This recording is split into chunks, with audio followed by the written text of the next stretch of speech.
Hello everyone and welcome to the Plague of Shadows Any Percent tutorial series. With a lot of help from OddBod, this series will be aimed more towards beginners for this character. We're going to first see an example of the stage, so if you just want to see what you should be doing, the first playthrough is what you're looking at, and then the second playthrough will have lots of slowdowns to explain in detail all the tricks that are happening.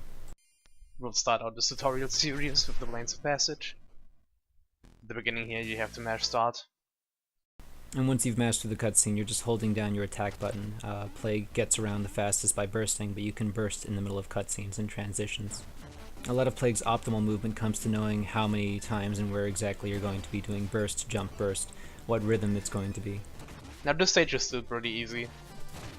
Most of the stuff you see here is not too hard.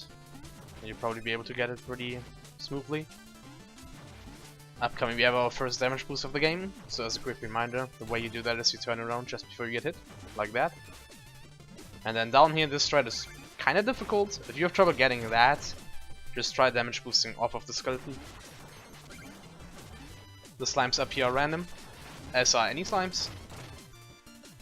So sometimes they screw you over doing that strat, but for the most part we show off strats here that work across many random patterns. When it comes to Dirt Mountain, you want to take this top route, and generally speaking, you can get through without getting hit by those slimes, but again, they're completely random. This room can also be a little tricky to not bonk or have to slow down, so again, these are things that you want to take a look back at and practice the movement in. Now upcoming we have our first and only glitch really of this game. It's called the plane slip.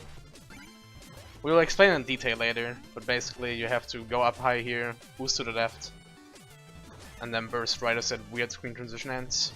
And now we have Black Knight 1 upcoming, the boss fight of this stage. We will time a burst at the beginning to kind of push him into a corner. And then now you only have to time bombs in the corner here to keep him locked.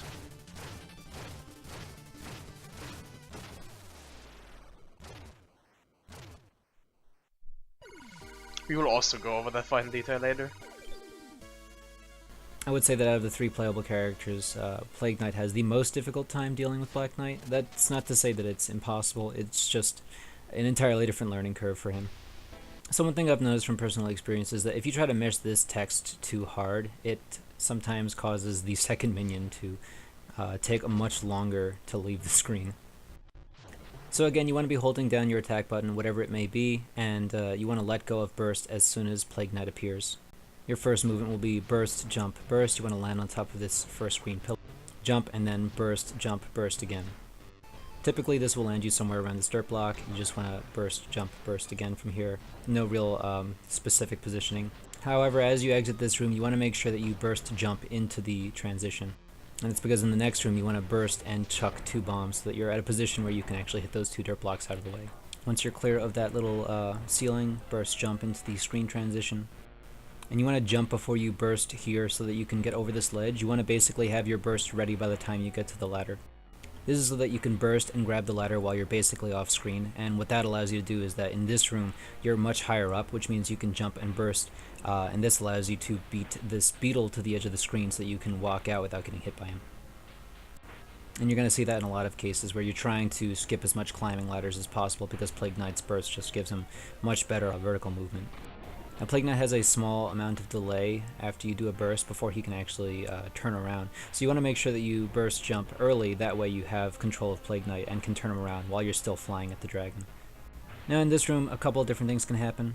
If you're quick enough, you should still have a little bit of invincibility that you can approach the skeleton and you won't get hit by him while you're bursting in his face. Reminder that bursting provides you with a little bit of invincibility. If you, however, delay your first flap so that you're charging your burst for a little bit longer, you can basically be bursting on top of him instead of attempting to get through him while you still have invincibility frames. The window to get through him while still invincible from the damage boost off the dragon is very small, so do practice this room a number of times to make sure that you can properly get past the skeleton without getting knocked into the pit of spikes. So again, here's your skeleton room at full speed. This can be a little tricky, so try and practice your burst timing. Do whatever you're comfortable with.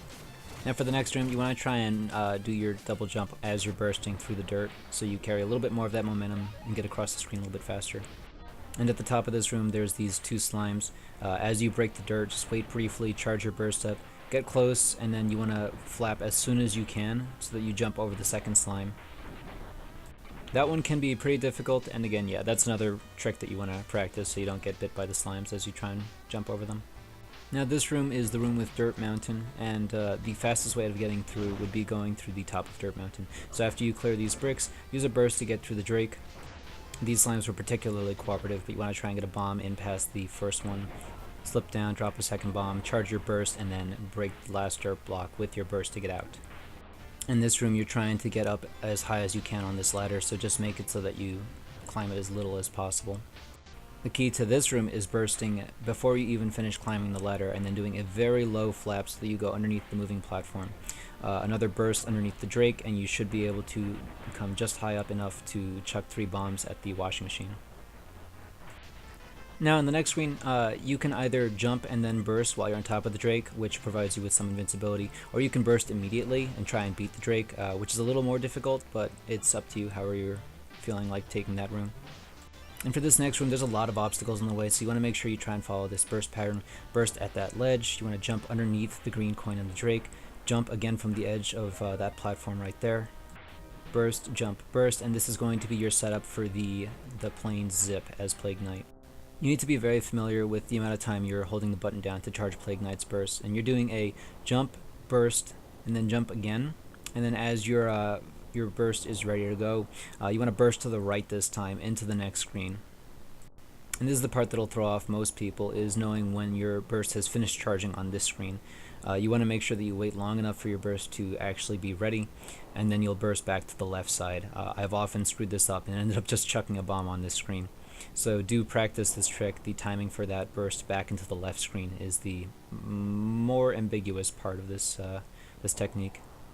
That said, it's not terribly precise. It's just a matter of understanding how long you're bursting for. And in that last transition, you can charge another burst that you can burst up here, land on that ledge, not have to jump out of the pit that you end up on. And then from here on out, it's not very difficult movement to get to the end, just burst to climb up the ladder, burst, jump, burst as usual. If you've taken a lot of damage for whatever reason, there's a small cracked wall before this checkpoint. You can break it right there for food and a tonic. Very rarely you may end up accidentally bursting in this transition, which is a good thing. It is technically faster, it's just extremely precise, so I wouldn't count on it. But for the normal Black Knight stun lock, you want to just make sure you have a burst ready. Now burst up to Black Knight and then aim your bomb so that you hit him. Alternatively, you can instead just walk up to Black Knight and release the burst. But do take note of where OddBod is standing. From this position, it's extremely easy to get this stun lock. If you wanted to mash it, perhaps you want to be a little bit more to the left, and then you would have to mash your bombs as hard as you could. I find that mashing is a little bit of an easier strat for myself. I'm not as experienced with Plague Knight, but if you feel like getting the hang of it, getting the timing of it, OddBod is very consistent with getting the stun lock just by throwing bombs to the beat. So again, here's your Black Knight kill at full speed. Remember, you want to burst at the beginning, carefully aim a bomb toss at him. Follow him and then stop on top of this grassy patch in the sprites below you. And then very similarly to Shovel Knight, you will be using bombs to stun lock him to the end. After Plague Knight has jumped 4 times is when gold appears, and if you'd rather split on money, that's my visual cue for that one. Otherwise, it's very reasonable to split on Fade to Black.